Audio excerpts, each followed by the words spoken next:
Check. Check. Oh my god. Guys, I've just done an hour-long stream with my mute on. My computer doesn't have a built-in microphone, so when it defaulted to using computer audio, it didn't, I just got the sound on. And is anybody getting sound from me now? I think I'm an idiot. I'm not an idiot. I think I didn't, I'm gonna blame it on the solar storm. I'm gonna blame it on the solar storm. Let's see. Are y'all getting any, audio from me now? Now? Let's go back to this one. Let's see. What about now? What about now? Any sound now? No? Maybe? Maybe now? Anybody seeing sound now?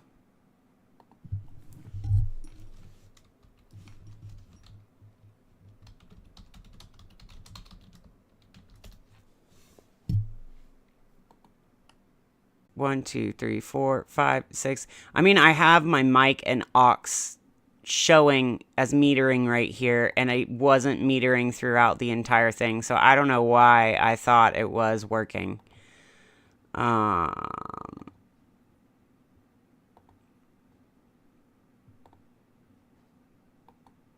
Desktop audio, desktop audio. Is anything working now?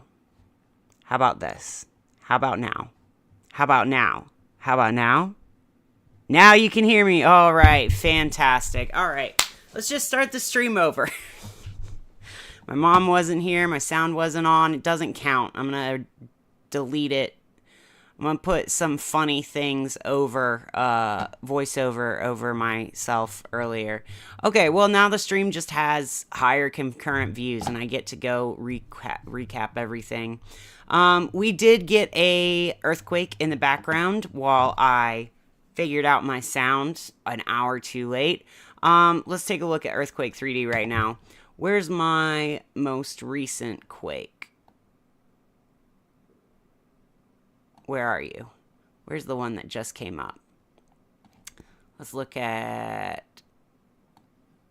We did take a look at all of these. Earlier today, we were looking at there being massive earthquakes over here in Papua New Guinea yesterday and today, 6.9 up into the 7 region. We also saw earthquakes across the Mediterranean and Middle East. We saw some earthquakes, typical earthquakes around Puerto Rico and Ecuador, Peru and Argentina border. We also had one here in the United States, where and I guess that's an Oregon Washington border region there, and a 3.1 here in Hawaii. 3's going all across the board the way that yeah, I mean, I don't even have below 2s turned on. If I just look at today's date with below 2s on, we had the 6.9 in Papua New Guinea, the 5.2 out here on the Marianas Trench. And when we turn on our lower level quakes, we had a lot from Alaska into into the West Coast. But more quiet day. Compared to the last few days, we've seen a lot of earthquakes.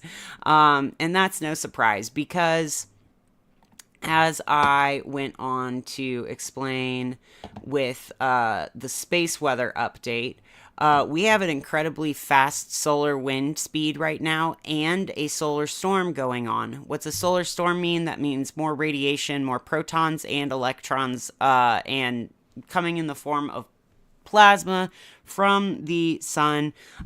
We also have fast-moving, high-energy particles that are kind of our gauge of what the solar storm level is. So we're at a solar storm S2 level right now. We're also looking at that's for our less than 10 mega electron volt strong protons coming in. But then the protons that are coming in at 50 mega electron volts or less are also in an S1 category for them, because just being over 1 counts as a storm. And for the less than 100 mega electron volts, greater than or equal to 100 mega electron volt range, that also got into its respective solar storm region earlier in the day. Now that is because we looked at a giant coronal mass ejection just now kind of hitting the Earth. We're going into the time where this is hitting the Earth. Let's see if I can get this on Soho to show y'all. Yesterday was the big coronal mass ejection that started this storm. So, boom, there we go. We'll see a larger potential. There we go. That is the big storm. And then after the big storm, you see all these, look at all these little sparkly things. That's not stars. That's not dust. That is high energy particles registering on the camera as photons because they're moving so fast. So you saw the big storm, and then afterwards there's a little delay, then all the snow starts to come in. So that is just a beautiful illustration of what happens in a solar storm. That's a minor solar storm. There was another coronal mass ejection there, a little flare to the south. Let's see, our X-ray flux hasn't been too bad, but the solar wind speed has been really high because of this coronal mass ejection that is facing just past facing the Earth, and now the wind is blowing in our direction in the wake of rotating around. And we've also, so this is like twice what normal solar wind speed is. This is really, really high solar wind speed.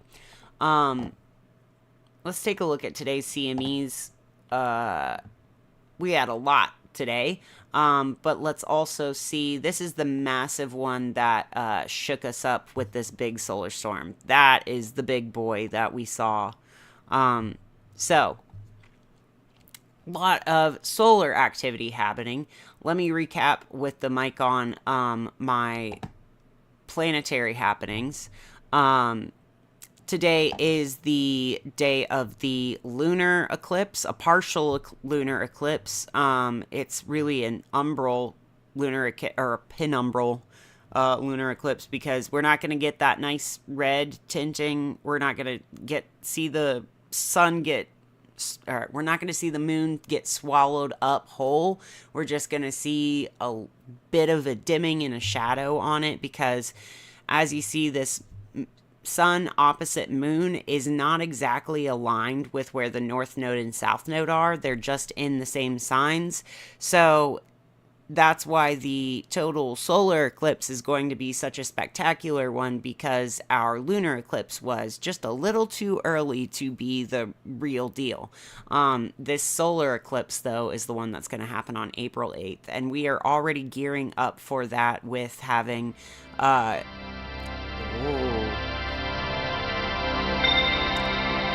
Sorry guys, that's the sound that Earthquake 3D makes.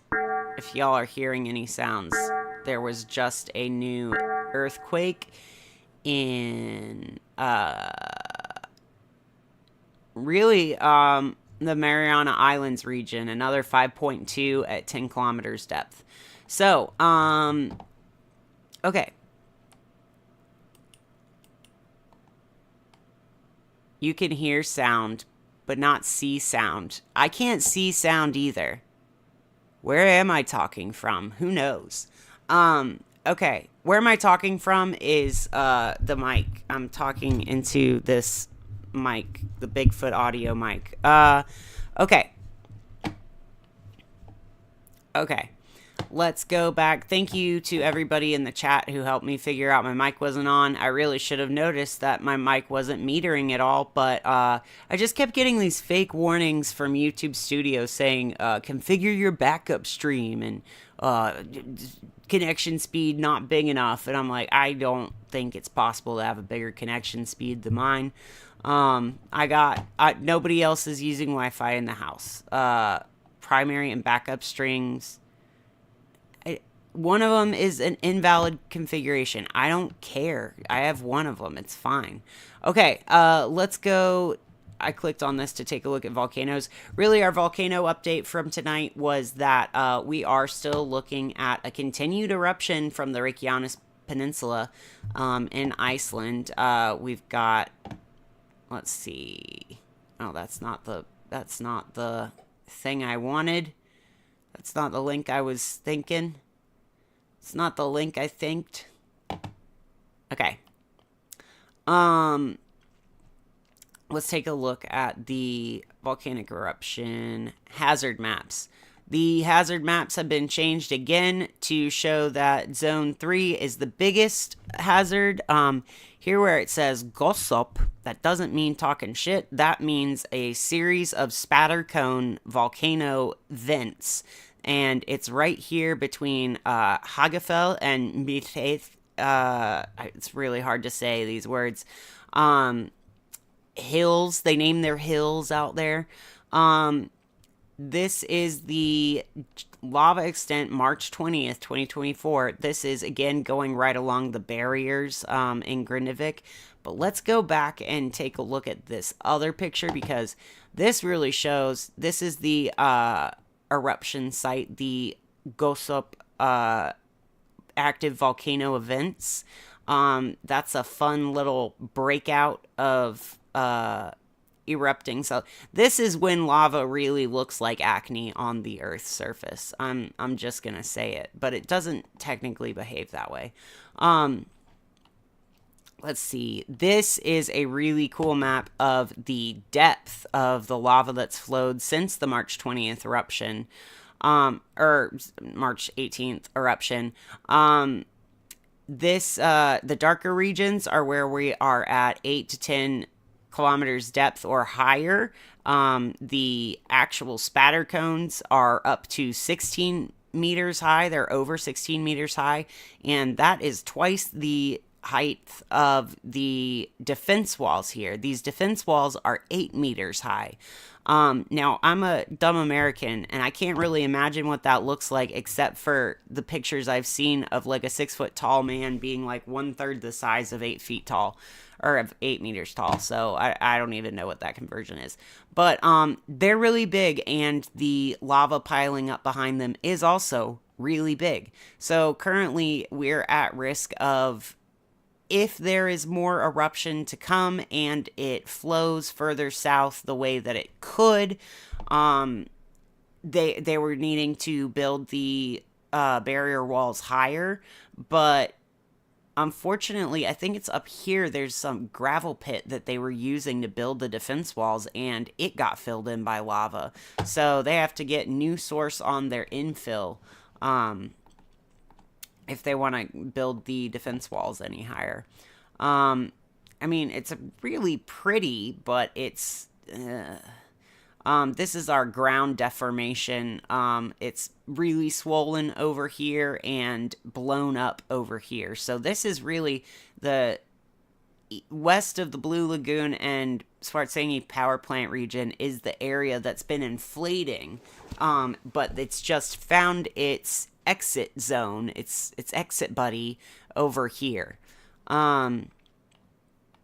So I think they did expect the eruption to be done by now, but it has been surprisingly persistent. There's also the risk of, with a more persistent eruption, there's the risk that the volcanic gases are gonna do severe harm to people's breathing quality, and that was a concern the other day when the gases went to Keflavik were blowing into that region. That's a more populated area, probably where a lot of people have evacuated to. Let's go ahead and what else have I talked about? Volcanoes, earthquakes, tornadoes. We've currently got, we're currently warned for some tornadoes across the country. That's not the page I wanted. Okay. Let's look at this. This is the massive storm that is causing a big outbreak of individual discrete supercells across northern Texas and southern Oklahoma that is currently producing some tornadoes already tonight and the risk of extreme hail events. We are also seeing this big northern end of the storm become a big snowmaker for Minnesota, Wisconsin, Iowa, Nebraska. Really looking at some high snowfall totals expected over the next few days from what the Weather Channel is calling Winter Storm Sawyer. Now, let's take a look at... I couldn't get microwave band on my other... let's see, ozone. Ozone production is really interesting because you can see both pollution of ozone, but also severe storms that are crackling enough and electrical enough to turn oxygen into ozone. Let's see. That's our sandwich RGB. That's not what I want. Where's micro, day-night cloud micro combo? Okay, this shows the types of air masses that are being jammed up next to each other, and that's what's creating the severe weather. I was trying to describe how little notches of dry air will move fast within masses of moist air, and that kind of tears up at the moist air like a saw, but it also stirs it around like the blade in a blender. Like you're making a storm smoothie. You need a few inflow notches of dry air to be able to power the geometry and getting like unstable. I went off onto a tangent about friction, so I'm almost glad that this didn't record the audio with that. What else did I need to look at?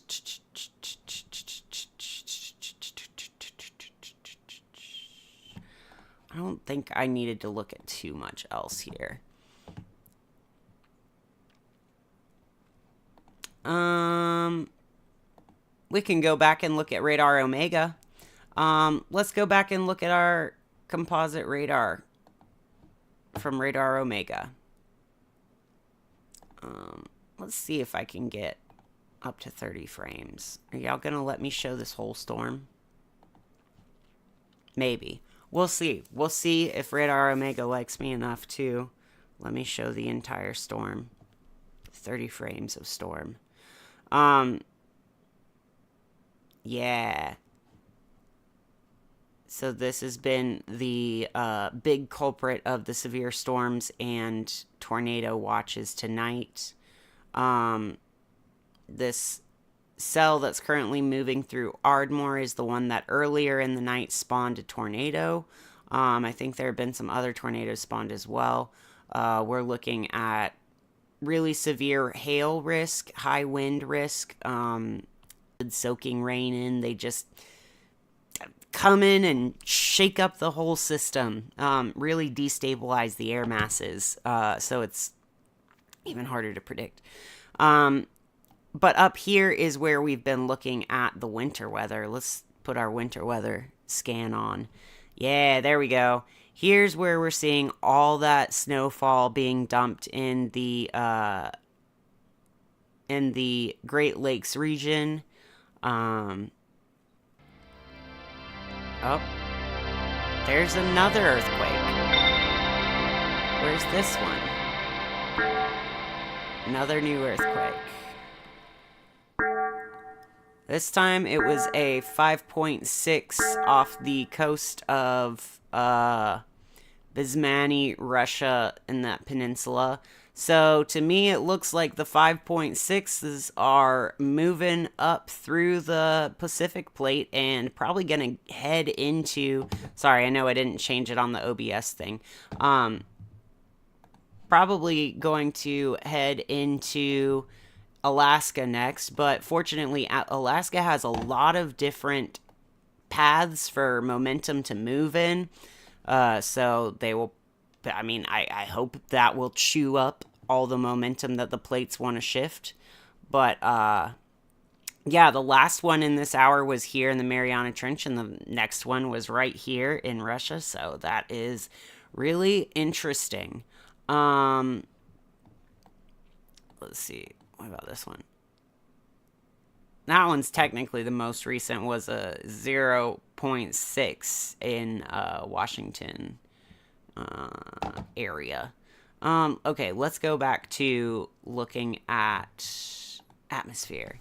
Look, I figured out scenes. I figured out how to make scenes happen in OBS. We're doing it. We're really doing it here.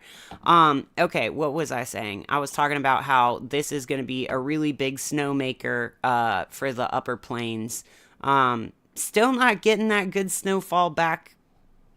I mean, they've gotten a little snowfall, but this ecosystem depends on some heavy snowfall like we've been seeing here in the plain, in the more like Midwest rather than the plains. So the plains are missing out. We are also seeing a lot of moisture. The source of moisture is back here in the Pacific. We're also expecting another big storm system to move in after this one. So this will be the beginning of the end of spring, or of winter. But yeah, obviously it's cold as heck in the upper elevation.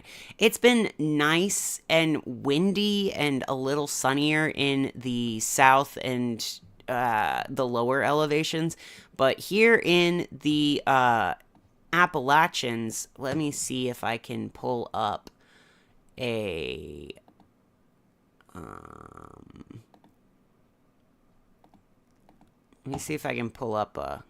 temperature map.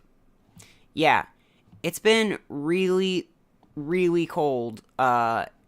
Really cold in the East Coast, Northeast, upper plains, and higher elevations of the Western Rockies and Sierras.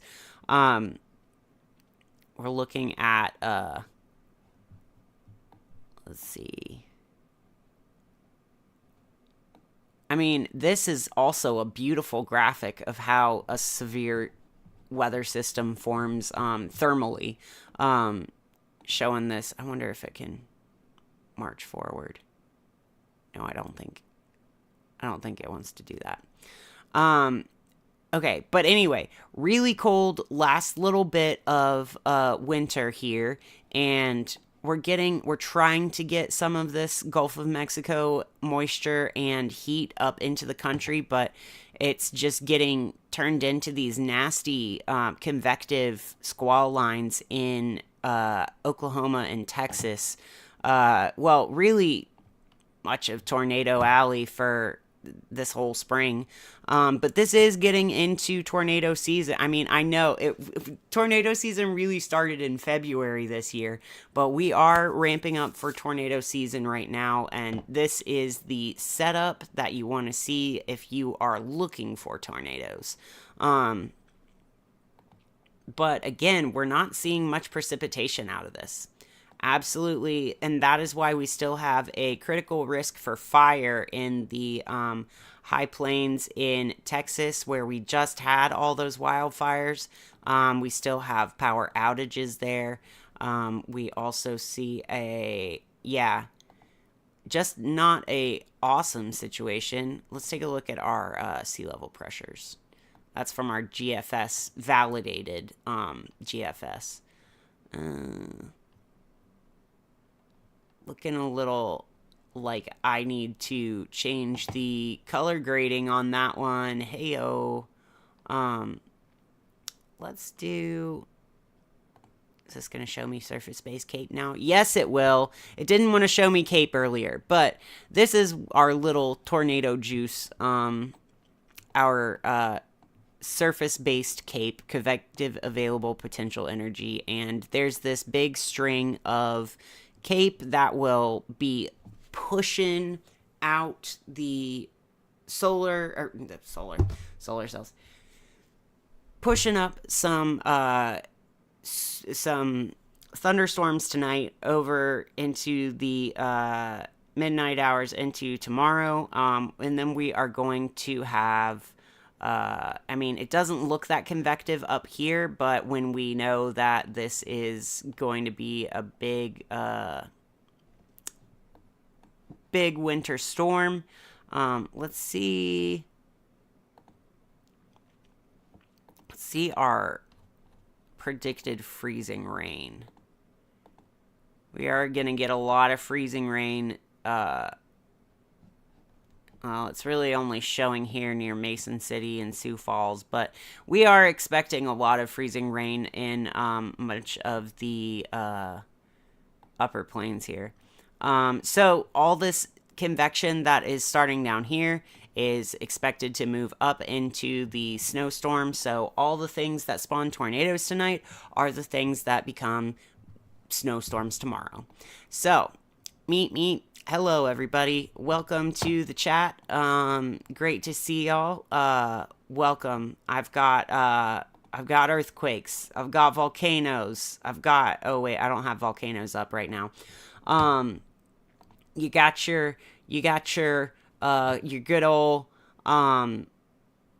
you know what? Let's take a look at null Earth today, and I want to see if any of our air pollutants, our sulfur dioxide specifically, is making an impact. Yeah, there we go. You see that there's the eruption in the Rearcast Peninsula. That's because that's where, or you see the sulfur dioxide out here. That's because of that volcanic eruption. Then we also have been seeing some earthquakes in this region, but not many. What is with all of this sulfur being burned over here? I wonder what is going on with all that sulfur dioxide. What's happening in the Red Sea? I don't know. Earlier we saw some really big earthquakes here. We saw a 6.9 near 7 in Papua New Guinea today. I don't think that we've seen any other eruptions from that, but other than Lewotolo actually has a new lava tongue coming off of it, so I should have mentioned that in the volcanic update. But we're a few days behind on updates here because I've been working on a lot of IRL science and art, and that's because we've been seeing I don't know, I feel like I have such a creative burst of energy when there's a solar storm. I don't know about you guys, but I'm just... Let's take a look at... air. And game. That's not showing much.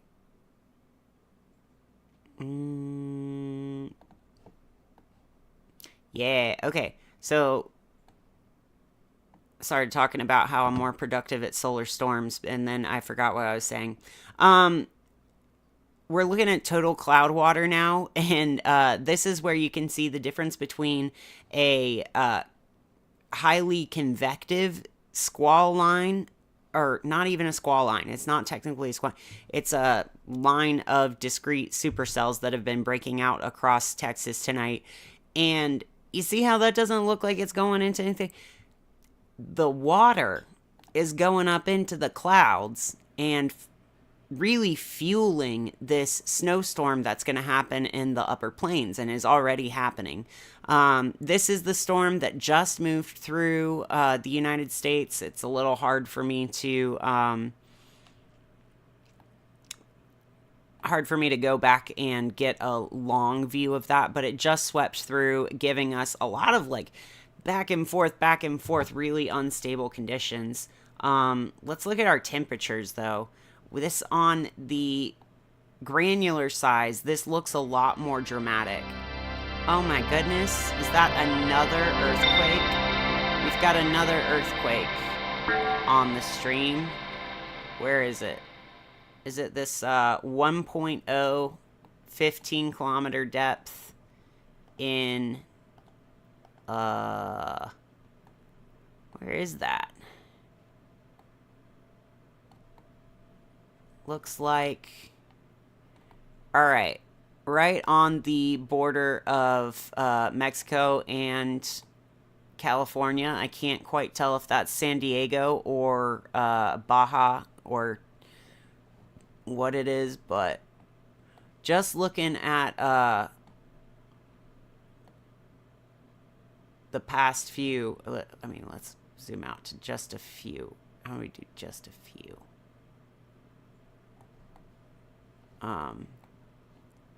Oh, and we were talking about the eclipse earlier. These cyan and white lines on the Earth that I've got displayed are the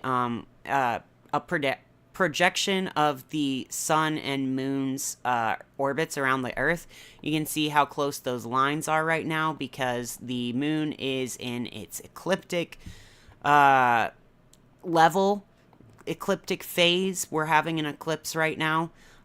These were the most recent earthquakes on stream. We had a 5.2 here in the Mariana Islands and a 5.3 off of Bismani, Russia. And then we also saw some recent 1.8 and 1.2 in Alaska, and lots of little tremors working their way down into, wow, that's severe weather there. That's what we love to see on this channel. We love to see coincidences. You love to see when there's a tornado happening at the same time as an earthquake. Okay. All right, all my viewers are gone. Nobody's chatting anymore. That's fine. That's cool. I think that my stream has been clipping a little bit. What was that sound? There are just so many sounds and things happening tonight. I don't even know what half of them mean. Okay, now, one thing that I didn't get to before I realized my mic was off is I did not do a cosmic weather update yet. So let's clear out the energy of forgetting to turn our mic on. I did plug it in. I just didn't change the source on the computer.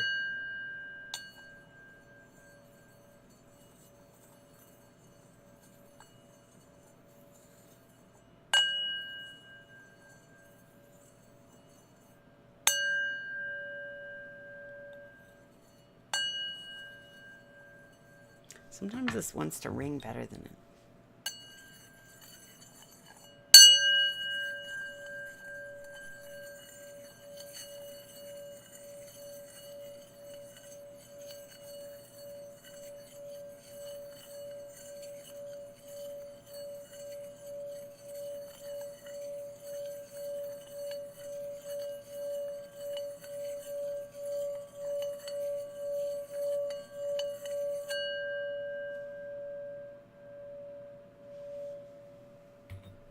Okay.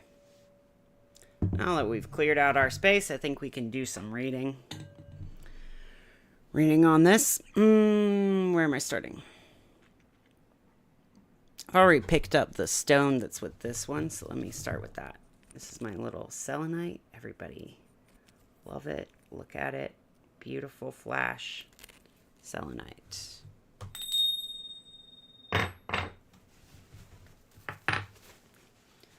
Alrighty, so this is my deck of oracle cards that are a little bit more positive, or they're a little bit too positive if you ask some people, but they should be encouraging. Well, I don't know, there's no should or shouldn't, but alright.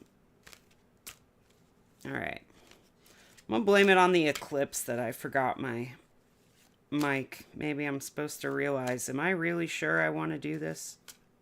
Yeah, I'm sure.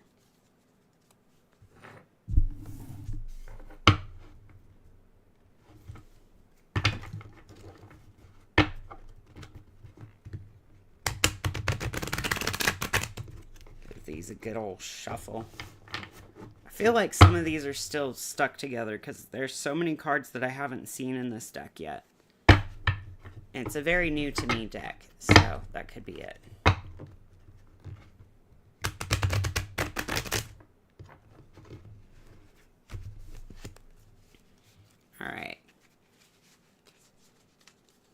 All right, welcome viewers. We are just wrapping up my weather recap forecast section of the evening, and we've gone from volcanic weather to earthquakes to terrestrial weather to planetary weather to solar weather, and now we are doing a card pull for the cosmic weather of the evening.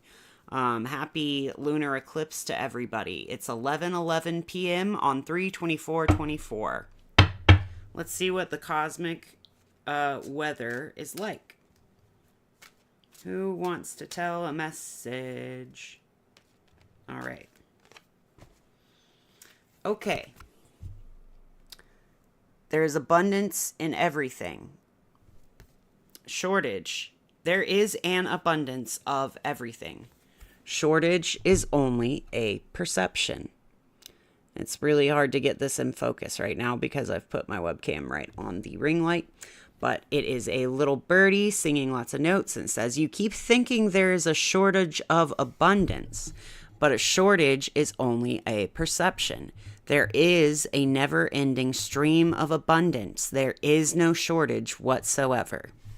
Really interesting card. I was learning about topology today, and spinors, not spinners, spinors, and the mathematical concept of spinners. And that really gives me a lot of feelings of abundance in the universe and lack being an illusion based on our 2, 3, and 4-dimensional perception of the universe.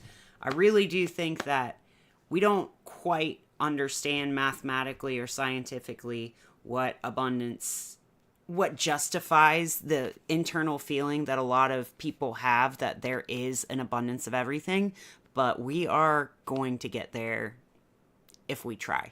Okay, now for the liminal space deck, my nice in-between one. This is Ocean Jasper. Tap, tap, tap. ASMR. Tap, tap, tap, tap. Let's give this one a nice little shuffle too. Give them all a nice little shuffle.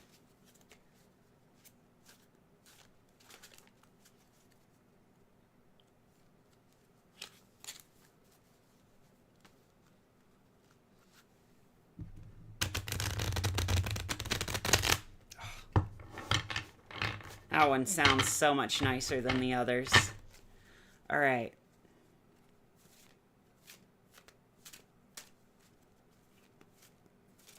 Oh, that's a jumper.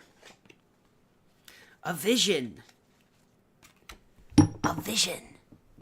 This is a... Let's see how focused this can get. This is a scorpion in the desert under a crescent moon. It says a vision. Very cool.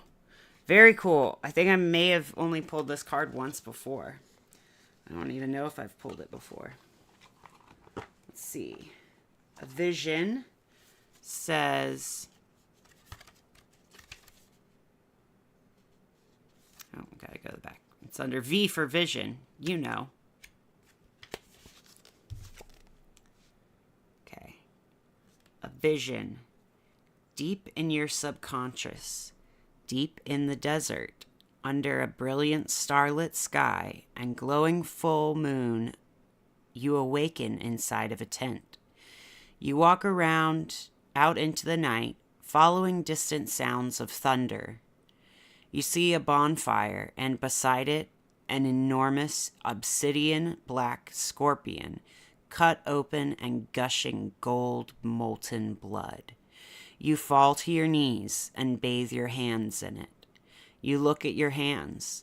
Prophecy will come obscured in symbol when its meaning is beyond verbal language. The message is received, whatever it is. All right. Hi, what am I doing? Hi, Mix. This is a weather show, and you're catching the last part of it. And I use oracle decks and tarot cards in order to pull for cosmic weather. We just went over what planetary weather there was, mainly the eclipse. Um, and there's yet another earthquake happening in the background. This time the earthquake came from another one in California. So everybody look out. So the message is important to listen to. So far in our cosmic message, we've gotten a vision, and there is an abundance of everything. Shortage is only a perception. And I was inspired to talk about not tensors, spinors and topology and higher dimensional geometry, and how that kind of justifies a not believing in the concept of lack. Okay, now for our final card pull. Got my labradorite charged holographic tarot deck. Let's go ahead and shuffle these. Only half of them wanted to come out of the jar. What does that mean? Messages mean anything that you take them to mean. So this beautiful vision of a scorpion in the moonlit desert has an interesting symbol with it, but really symbols will come in a way that tell you things that can only be perceived if they are obscured. I think of an occulter on the sun's lens, like on a camera that's trying to take a picture of the sun. You need an occulter to block out the main part of the sun image. Oh, and this just really wanted to come up. You need an occulter so that you don't see what's coming, but you can see what's around it a little bit. So, the last card that we pulled that jumped out of the deck was the Nine of Swords in reverse. So, if you read reversals, this could feel kind of a happy, a positive card. It also could indicate that there is something deeply disturbing that keeps you up or wakes you up in the middle of the night, perhaps trauma dreams, coming to tell you something. I really actually feeling this card with a vision, and there's an abundance of everything. I feel that tonight's dreams are going to be incredibly powerful for anybody receiving this message. So pay attention to your dreams if you know how. If you have never tried before, try to avoid using any substances that keep you from dreaming. There's supposed to be something coming through, I think, in all of our dreams tonight, overnight, as we have this partial lunar eclipse that is going to tell us not only what's been going on with us, but what's happening in the future. Now, is that a common interpretation of the Nine of Swords? No, but that is my interpretation in the context of the other three cards that we've pulled today. Nine of Swords reversed feels very, maybe I don't have to sleep in the bed I've made. Maybe I've woken up in horror in the bed I've made, and I'm allowed to recognize that now. I really got to get a better white balance for these cards together. But you have a bird singing, saying there's an abundance of everything. Scorpion in the night, bringing a vision and saying that things happen symbolically, and we are supposed to interpret them symbolically. And we have the Nine of Swords reversed, a 9 energy with an air energy, and inward reversed, maybe positive, maybe the inverse of what you usually take the Nine of Swords to mean. If it doesn't mean trauma and keeping you up, maybe it means learning from your trauma or getting a vision.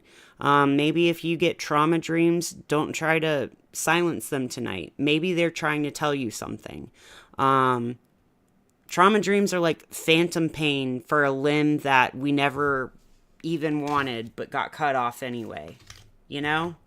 I think trauma dreams are really important for advancing the collective. I also, one happy little thing, let's not talk about trauma dreams too much, but one happy thing I like about the Nine of Swords reversed is I saw that meme that was like the Nine of Swords upright is, oh man, I got so twisted. I came home with a bunch of fucking swords again.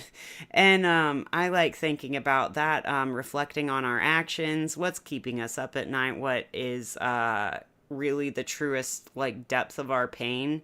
Have we gone through every single level of our pain to try to understand it? Or do we have more levels yet to sink through in order to understand the final one? And we don't really want to get to the Ten of Swords place. The swords get pretty nasty as you get up in the suit. But Nine of Swords reversed, I like a lot for the context of having a vision of abundance tonight. We might not, it might not be an abundance of something that we think of as positive, but there certainly is a lot of energy coming towards the earth tonight, pairing really well with the ecliptic plane being aligned with the sun and moon. I think that this is going to be a really important night for dreaming. So I love you guys very much. Thank you so much for coming to this stream. Please take the messages from this what you will. Thank you so much for putting up with me having a 2-hour stream because I talked for an hour with no mic on. All right, I will edit that later. Okay, I'm going to